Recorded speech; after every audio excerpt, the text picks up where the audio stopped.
Farr fam, welcome back to the channel. In today's video, it is just me today, and I'm going to be sharing my 5 top favorite things I did at my wedding that I would do again, but this time it is part 2.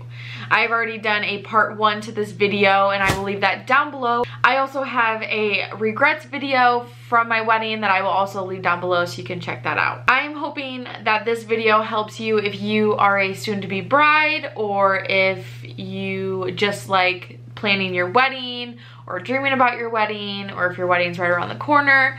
I just hope this helps you out because this is things that I put a lot of time into, and I'm really happy with the things that I did at my wedding, and my wedding was my favorite day ever. I just want to put a disclaimer out there that you do not need to spend a ton of money to have a perfect wedding. You don't have to have a ton of guests. You don't have to do things a certain way in order to have a perfect wedding. I think it's whatever you and your partner decide that you want to do, and as long as you guys are happy, and that's all that matters. So I want to start with one of my favorite things that I did at my wedding, and this is kind of not just at my wedding, this is just kind of before the wedding and for the wedding. That is, my Nana made my dress. My Nana is my mom's mom, and she is kind of a seamstress. She knows how to sew, things like that. She kind of does it on the side. She actually made my mom's wedding dress from when my mom and dad got married, and she then made my wedding dress for me and Carter, and that was so special because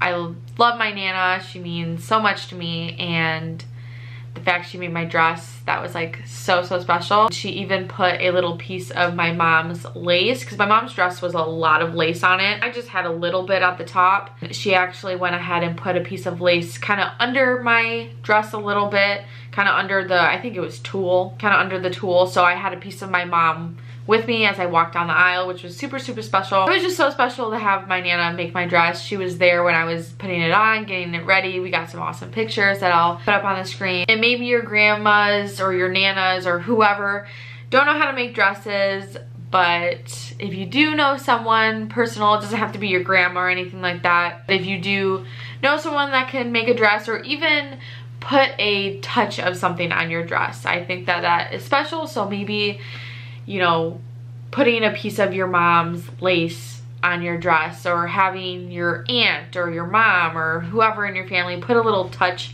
onto your dress, I think that's super special. The next thing that me and Carter decided to do at our wedding that kind of wasn't the norm, a lot of people really questioned it and were like, really, you're doing that?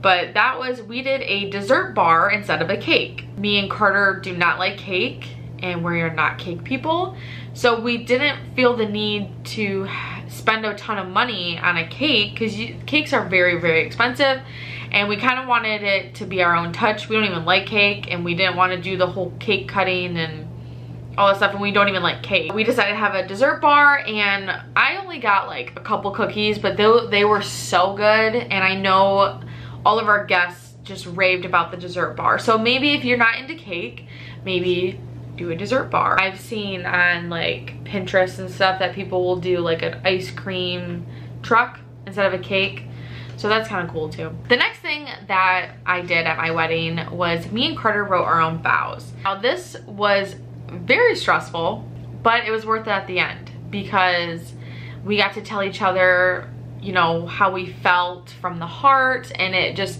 made the whole ceremony so much better. People were telling us there was no dry eyes, and it was just so, it made it so much more special. Put a little humor into it, and it can be very nerve-wracking, but once you're up there, you honestly don't even pay attention to everyone. In that moment, I was just focusing on Carter, and then also kind of Carter's aunt, because she was marrying us.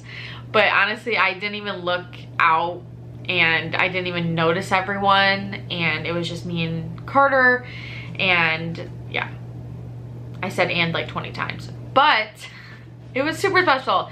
So even if you're really nervous about public speaking, just maybe consider it, because it was really special. The next thing that we did for our wedding was kind of, I mean, I'm happy we did it and I don't regret it, but it was kind of stressful at times. And that was, we had kind of a destination wedding. Our wedding was about 3 hours from where we live, so we had to get a hotel, but that part was like super fun. For our bridal party, all of it was basically family. We had all of Carter's siblings. We had my brother, we had a couple of cousins in the wedding.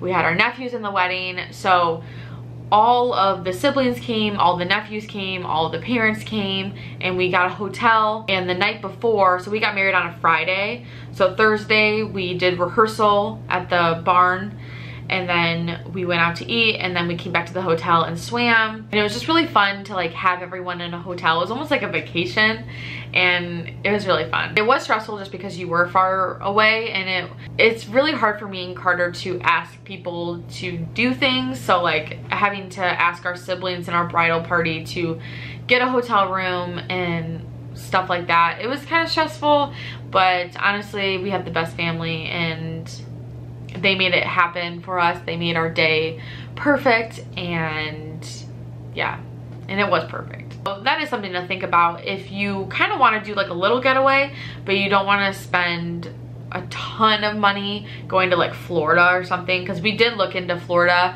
and that would have been really, really expensive, especially for our bridal party. This was kind of like, I would say a little bit more pricey than like what you would have if you did it where you live, because obviously you don't have to get a hotel, you don't have to drive, you know, stuff like that. But it wasn't as expensive, and it was still kind of like a little destination. Now the fifth thing on this list is one of the most important things that we did at our wedding that I loved and Carter loved, and we are so happy that we did it, was we had a guest speaker at the ceremony. Now I know what you're thinking, wow, your ceremony must have been so long. It was only 20 minutes. It didn't add that much time to it. We met with her. She asked if we wanted a guest speaker. We had never heard of that before.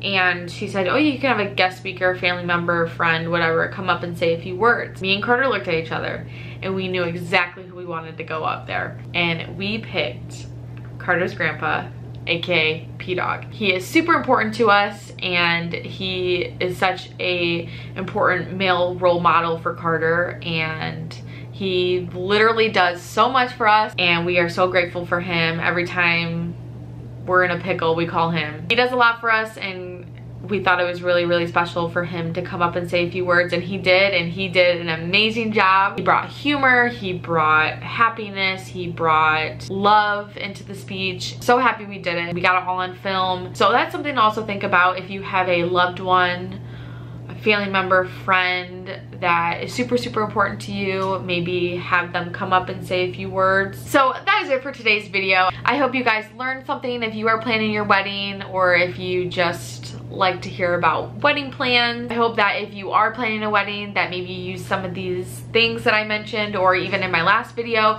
If you do, go ahead and leave it down below in the comments. It would mean the world to me. So I will see you guys in the next video, probably tomorrow. But go ahead and like, subscribe, and I'll see you guys in the next video.